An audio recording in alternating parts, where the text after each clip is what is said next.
क्या हाल चाल? सब ठीक ठाक? साथ में हम आप लोग गुड इवनिंग भी कर देते हैं। ठीक है, देखिए पिछला क्लास में पिछले लेक्चर में जो है हमने DPP1 जो है सोल्व कर दिया था, और आप लोगों को हमने बोला था कि आप लोग के लिए होमवर्क है DPP2, आप इसे बना लीजिएगा। ठीक है, नीचे जो है लिंक जो है टेलीग्राम का दिया गया है, आप उसको ज्वाइन कर लीजिए। उसमें होमवर्क दिया जाता है, आप उसको देख करके बनाइए। ठीक है, तो अगर आप सब्सक्राइब नहीं किए तो सब्सक्राइब कर लीजिएगा, और एक चीज ध्यान रखिएगा कि लाइक जरूर कीजिए। लाइक जरूर कीजिए, आपसे मैं कुछ नहीं मांग रहा हूँ, केवल कह रहा हूँ कि आप लाइक कर लीजिए, बस लाइक और सब्सक्राइब बस। ठीक है, शेयर करना है तो अपने दोस्तों में कर सकते हैं, कोई दिक्कत नहीं है। ठीक है, तो ओके, DPP2 में जो भी क्वेश्चन हमने बोला था 6 क्वेश्चन है, 6 अच्छे क्वेश्चन में हमने पहला क्वेश्चन कर लिया था। अब मैं करने जा रहा हूँ क्वेश्चन नंबर 2। देखिए क्वेश्चन नंबर 2 में कहता है हिंदी में, यदि अभिक्रिया 3A प्लस 2B 3A जो है 2B प्लस C में टूटता है, मतलब एक रासायनिक अभिक्रिया है जिसमें 3A जो है 2B प्लस C में बदलता है। ठीक है, कह रहा है कि 0.1 मोल प्रति लीटर प्रति सेकेंड उसका दर है, ए के विलुप्त होने का दर है। ठीक है, ए के विलुप्त होने का दर है।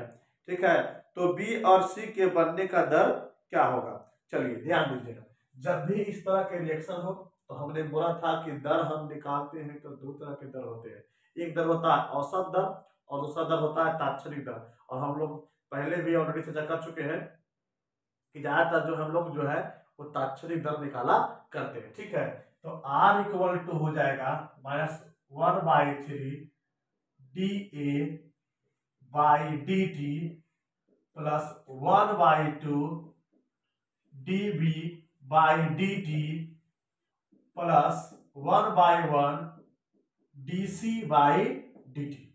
ठीक है, और हमसे बोल रहा है इसमें कि A के विलुप्त होने का दर, ठीक है, मतलब dA बटा dt का जो वैल्यू दिया गया है वो कितना दिया हुआ है? 0.01 मोल पर लीटर पर सेकेंड। तो कह रहा है कि B के बनने का दर और C के बनने का दर बताइए। ठीक है, तो ये तो लिखा हुआ है, चलिए बहुत अच्छी बात है। तो हम लोग जानते हैं कि सभी का जो वैल्यू है वो क्या है, आपस में बराबर है, तो लिखेंगे यहाँ पर 1/3 dA बाई dt और 1/2 dB बाई dt। ठीक है, चलिए अब क्या होगा, यहां से हम लोग जानते हैं कि निकालना क्या, dB बाई dt निकालना है, तो मल्टीप्लाई कर दिया 2/3 dA बटा dt इक्वल टू dB बटा dt। So dB by dt dy dt equal to 2/3 dA by dt। अब ध्यान रखिएगा, आप लोग जानते हैं कि dB बटा dt जो होगा उसका जो वैल्यू आएगा प्लस में आएगा। क्यों आएगा? क्योंकि प्रोडक्ट है। क्यों आएगा? क्योंकि प्रोडक्ट है। ठीक है सर कि आप यहाँ पर माइनस लिखे हैं, यहाँ से माइनस गायब कर दिए, तो आप यहाँ माइनस लिखिएगा बाबू। ठीक है, तो यहाँ भी क्या आ जाएगा? माइनस आ जाएगा। और जब यहाँ भी माइनस आएगा तो यहाँ भी क्या आ जाएगा? माइनस आ जाएगा। और यहाँ से जो dA बटा dt जो दिया गया है, क्योंकि यहाँ पर ये क्या है, विलुप्त होगा, इसीलिए इसके आगे क्या लग जाएगा? माइनस लग जाएगा। सो क्या होगा? -2/3 इंटू -0.01। सो क्या होगा? माइनस माइनस प्लस, सो क्या हो जाएगा? 2 इंटू 0.01/3। ठीक है, तो अब क्या होगा यहाँ पर? सोल्व कीजिए इसको, 0.02 और बाई क्या 3 हो जाएगा। अब इसे भागा दीजिए तो 0.0 फिर क्या हो जाएगा? 0 और 6। आप आंसर मिला दे सकते हैं कि आपका आंसर दिया हुआ है 0.006 मोल पर लीटर पर सेकेंड। ये हो गया आपका क्वेश्चन नंबर 2 का आंसर। ठीक है। तो क्वेश्चन नंबर 2 में केवल हुआ अभी बी का आंसर, अब निकालना है सी के बनने का दर। तो सी के बनने का दर निकालना है तो क्या होगा, वही घिसी पिटी सी बात, क्या कि -1/3 dA बटा dt इक्वल टू 1/1, अर्थात मत लिखिए इसको, ठीक है, dc और बटा क्या dt। तो dc बटा, अगर dt हम निकाले तो -1/3 और dA है तो dA बटा dt है, तो dA बटा dt कितना है, कितना है, तो उस कंडीशन में क्या हो जाएगा 0.01/3। तो जब आप इसको सोल्व करोगे, तो आपको क्या मिल जाएगा, यहाँ पर 0.000, और मुझे लगता है कि 3 मिलना चाहिए, ठीक है, इतना मोल पर लीटर पर सेकेंड। तो आप लोग के पास आंसर भी दिया गया है, आप आंसर चाहो तो मिला करके देख सकते हो। सॉरी यहाँ पर नेगेटिव होगा, नेगेटिव यहाँ पर पॉजिटिव, तो यहाँ पर भी क्या हो जाएगा, पॉजिटिव हो जाएगा, ठीक है। तो इस तरह से हम लोगों ने देखा क्या कि किसी रिएक्शन में यदि एक का दर दिया रहे तो अगला और सभी पदार्थों का दर हम लोग कैसे निकाला करते हैं, ठीक है।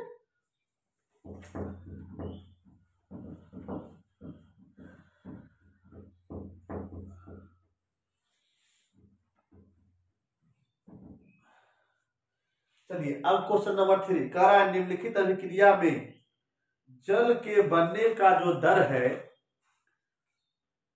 और ऑक्सीजन के जो विलुप्त होने का जो दर है उनके बीच संबंध बताइए। क्या बताइए, संबंध बताइए, ठीक है ना। कह रहा है express the relationship between the rate of formation of water and rate of disappearance of oxygen in the following reaction, ठीक है। तो हमारे पास एक रिएक्शन है, वो रिएक्शन कुछ इस तरह से है, ठीक है, वो रिएक्शन कुछ इस तरह से है। तो कह रहा है कि आप बताइए कि यहाँ पर जल के बनने का दर क्या होगा और ऑक्सीजन के विलुप्त होने का दर क्या होगा। तो सिंपल तो है, ये तो रिएक्शन, ये तो इस तरह का रिएक्शन जो है हमने DPP1 में भी कर लिया था। तो यदि इसका दर निकालना है तो -1/2 dH2/dt -1/1 dO2/dt और प्लस 1/2 DH2O/dt। H2O का बनने का दर ये हो गया और O2 का बनने का दर ये हो गया और H2 का बनने का दर ये हो गया। अगर रिलेशन के बारे में बात करेगा तो ये दोनों क्या हो गया, रिलेशन हो गया। सुन अब 4 नंबर क्वेश्चन कहता है एक रिएक्शन दिया गया है, अभिक्रिया में बी के विलुप्त होने का दर उसमें दिया हुआ है, वैल्यू दिया उसका, ठीक है। तो अभिक्रिया की दर क्या होगी तथा ए तथा सी के सांद्रता में परिवर्तन की दर भी क्या होगा वो भी बताइएगा, ठीक है। सांद्रता में परिवर्तन की दर पूछ रहा है, ठीक है, तो वही मैं बताता हूँ। देखिए पहले मैं इसको बता देता हूँ, ठीक है ना।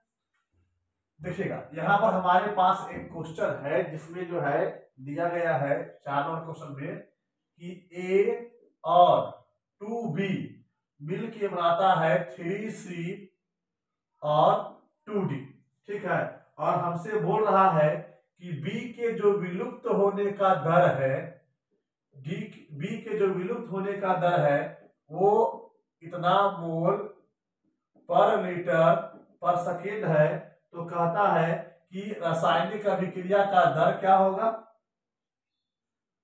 उसके बाद कहता है कि ए का सांद्रता में परिवर्तन क्या होगा और सी के सांद्रता में परिवर्तन क्या होगा। चलिए मैं इसको बताता हूं, ठीक है। देखिए अगर दर लिखना है तो R इक्वल टू -1/1 dA/dt होगा, फिर -1/2 dB/dt होगा, फिर प्लस 1/3 dC/dt होगा, फिर प्लस 1/2 dD/dt होगा। अब हमसे पूछ रहा है कि आप बताइए इस रिएक्शन का स्पीड क्या होगा। तो देखिए मुझे B का वैल्यू पता है तो मैं जानता हूं R इक्वल टू -1/2 dB/dt, ठीक है। तो 1/2 इंटू क्या, क्योंकि यहाँ पर इस तरह से इसलिए हमारे साथ दीजिए -10 पर पावर इस तरह से, ठीक है। तो क्या होगा बोलिए आप लोग, ठीक है। तो ये सब माइनस माइनस क्या जाएगा, प्लस जाएगा ना, ठीक है। तो 1/2 इक्वल टू क्या, 0.5 इंटू 10⁻, कितना मोल पर लीटर पर सेकेंड। आंसर दिया है, आप मिला के देख लीजिए। अब कहता है यहाँ पर कि ए तथा सी के सांद्रता में परिवर्तन की दर क्या होगा, ठीक है। तो ए का भी निकालना है और सी का भी निकालना है। तो अगर ए की बात करें हम तो -1/1 मत लिखिए इसको, डी ए बटा डी टी इक्वल टू क्या, हमारे पास क्या है यहाँ पर बी के लिए तो पता है minus D B by D T, इसे कट जाएगा। तो डी ए बटा T T equal to D B बटा डी टी, तो कितना हो जाएगा बोलिए, क्या हो जाएगा यहाँ पर,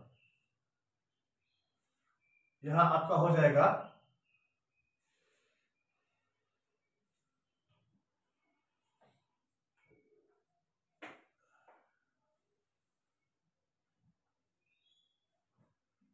10⁻, अच्छा अच्छा अच्छा, साइड का कुछ छूट गया है यहाँ पर, जो है 1 छूट गया है, ठीक है। कुछ ऐसा और कुछ ऐसा, ठीक है ना। तो यहाँ पर हो जाएगा 1/2 इंटू 10⁻², तो 0.5 इंटू 10⁻, इतना मोल पर लीटर पर सेकेंड। मतलब कि जो रेट इसका है वही रेट इसका भी है। अब तीसरा इसी में है कि सी का बनने का दर बताइए। देखिए सी यहाँ पर है और बी का मुझे ऑलरेडी पता है, तो 1/2 dB बटा dt, 1/3 dC बटा dt। मुझे लगता है कि आपको माइनस नहीं लिखना चाहिए, केवल अंतिम में देख लीजिएगा कि प्लस आएगा कि माइनस आएगा, ठीक है। तो हमें किसका निकालना है dC बाई dt, ठीक है ना, ठीक है। तो आप 3/2 कर लीजिए dB बाई dt, फिर dC बाई dt, यहां से dC बाई dt निकाल लीजिए। और ध्यान रखिएगा कि जितना भी वीडियो देख रहे हैं, ठीक है, इससे पहले वाला वीडियो देख लीजिएगा तो समझ में नहीं आएगा, ठीक है ना। तो अब क्या होगा यहाँ पर dC 3/2 dB बाई dt, 3/2 और dB का मान कितना है, dB बाई dt का मान कितना है, 10 है, ठीक है। तो कितना हो जाएगा, 5 हो जाएगा यहाँ से, ठीक है। अच्छा अच्छा, एक मिनट 10⁻² है, ओके, ऐसा। तो कितना हो जाएगा 1.5 इंटू 10⁻, इतना। तो क्या होगा, मोल पर लीटर प्रति सेकेंड। तो इस तरह से हो गया यह रिएक्शन का स्पीड या दर हो गया। ये हो गया ए का विलुप्त होने का दर, और ये क्या हो गया, सी का बनने का दर हो गया, सी के बनने का दर हो गया। तो इस तरह से हम लोग क्वेश्चन करते जाएंगे। ध्यान रखिएगा, माइनस प्लस अपना ध्यान रखिएगा क्या कि अपना जो है माइनस जो है मत लीजिएगा, अंतिम में जो है देख करके अपना कर लीजिएगा कि माइनस आएगा कि प्लस। यदि अभी कारक रहेगा तो माइनस आएगा और उत्पाद रहेगा तो प्लस आएगा। अब एक और क्वेश्चन है, कहता है कि 5 नंबर कि 2A प्लस B मिल के बनाता है 3C। तो कहता है टी टाइम के बाद, टी टाइम पर, ठीक है ना, सी के बनने का दर, सी का जो बनने का जो दर है वो है 1.3 इंटू 10⁴ मोल पर लीटर पर सेकेंड। तो कहता है कि अभिक्रिया की दर क्या होगी, और कहता है ए का दर क्या होगा, ठीक है। तो देखिए ध्यान दीजिए, पहले इसका आप लोग पूरा लिखिए, क्या रेट लिखिए। तो R equal to -1/2 TA by dt है ना, -1/1 dB by dt plus 1/3 dC by dt, ठीक है। अब यहाँ पर देखिए, यहाँ क्या दिया हुआ है, यहाँ dC बाई dt दिया हुआ है। और हमसे पूछ रहा है कि आप बताइए कि R क्या होगा और A क्या होगा। देखिए ये वैल्यू दिया हुआ है, ये हमें निकालना है। तो R इक्वल टू हो जाएगा 1/3 है ना, 1/3 dC बाई dt 1/3, और dC बाई dt का मान दिया है 1.3 इंटू 10⁻, जितना। तो क्या हो जाएगा यहाँ बोलिए, 4×3 12, ठीक है, कुछ इतना मोल पर लीटर पर सेकंड हो जाएगा। आप लोग आंसर थोड़ा मिला लीजिएगा, ठीक है। तो कहेगा सर यहाँ पर तो 0.4 आया हुआ है ना, और 10⁻⁻⁴ है, तो आप लोग जो है आंसर से मिलाइएगा, थोड़ा इधर इसको एक अंक खसकाइएगा तो इसका भी एक अंक बढ़ जाएगा, ठीक है। तो इसकी बात सोल्व कीजिएगा ना तो कुछ इतना आ जाएगा, ओके, ठीक है। चलिए अगला कह रहा है कि ए के विलुप्त होने का दर क्या होगा। तो हम लोग देख रहे हैं यहाँ पर ये है और यहाँ पर ये है, ये दिया हुआ है, ये निकालना है, चाहे तो इसी चीज का तुलना कर लीजिए, ठीक है। तो क्या हो जाएगा उस कंडीशन में, r = -1/2 dA और बाई क्या dt। तो माइनस को हटा कर रखिए, कोई दिक्कत नहीं है, वो तो अगर अभिकारक रहेगा तो माइनस आएगा और पद रहेगा तो प्लस आएगा। तो यहाँ से क्या करना है हमें, 2r = dA/dt, इसलिए dA/dt = 2r, मतलब 2 × r का वैल्यू कितना होगा, r का वैल्यू हमारे पास है कितना, कितना है, तो कितना हो जाएगा 8.6 × 10⁻, कितना मोल पर लीटर पर सेकेंड, ठीक है। ये क्या हो गया, ए का विलुप्त होने का दर हो गया, ठीक है। अब लास्ट 6 नंबर क्वेश्चन है, और 6 नंबर क्वेश्चन को आप लोग ढंग से देख लीजिए। 6 नंबर क्वेश्चन क्या करता है, जिस व्यक्ति को समझ में नहीं आ रहा है वीडियो को दोबारा देखिए, ठीक है ना। लास्ट नंबर क्वेश्चन, ठीक है, कहता है कि N2 गैस और 3H2 गैस मिलकर के बनाता है कुछ ऐसा, और कह रहा है यहाँ पर ΔNH3/ΔT जो है वो इतना है मोल पर लीटर पर सेकेंड है। तो कह रहा है कि ΔH2/ΔT का मान क्या होगा। तो सिंपल तो है यार, सिंपल तो है। तो पहले आप R लिखो, ये 6 नंबर क्वेश्चन है, ठीक है। तो -1/1 delta N2/ΔT -1/3 delta H2/ΔT plus 1/2 delta NH3/ΔT। अब हमें क्या करना है, यहाँ पर से H2 का मान पता करना है। तो H2 का मान पता करना है, तो यहाँ ये दिया हुआ है, तो ये दोनों को हम बराबर कर लेते हैं। तो -1/3 डेल्टा H2/ΔT डेल्टा NH3/ΔT। तो ध्यान रखिएगा यहाँ पर कि माइनस प्लस से कोई मतलब नहीं है, ठीक है। अगर प्लस आगे, अगर प्लस अगर प्रोडक्ट रहेगा तो प्लस आएगा, और रिएक्टेंट रहेगा तो माइनस आएगा। तो अब क्या होगा, यहाँ पर हमें निकालना है, इसका वैल्यू निकालना है, इसका वैल्यू दिया हुआ है। तो 2 ऐसा कीजिए, डेल्टा H2/ΔT = 3/2 डेल्टा NH3/ΔT हो गया, ठीक है। अब क्या होगा, यहाँ से 3/2 हो गया। अब 3/2 और डेल्टा NH3 का मान कितना है, डेल्टा NH3/ΔT का मान कितना है, 4 × 10⁸ है। तो क्या होगा, 2 मान कट जाएगा, हो जाएगा 6 × 10⁸ मोल पर लीटर पर सेकेंड। ये क्या हो गया, ये क्या हो गया, H2 के विलुप्त होने का दर हो गया, ठीक है। H2 के विलुप्त होने का दर हो गया, ठीक है। तो DPP2 भी क्या हो गया, सोल्व हो गया। आप लोग को आज ही भेजा गया टेलीग्राम पर DPP3 भेजा गया, ठीक है। आप लोग उसको भी ट्राई कीजिएगा, कल हो सकता है सवेरे तक एक वीडियो और मिल जाए आप लोग को, ठीक है ना, जिसमें कुछ थ्योरी दिया रहेगा, और उस थ्योरी पर DPP3 जो है ना, उसमें क्वेश्चन है, ठीक है। तो बाकी आप लोगों के पास नोट्स है, देखिए, अगर बनता है तो बहुत अच्छी बात है, नहीं बनता है तो मैं आगे बताऊंगा। तब तक के लिए धन्यवाद।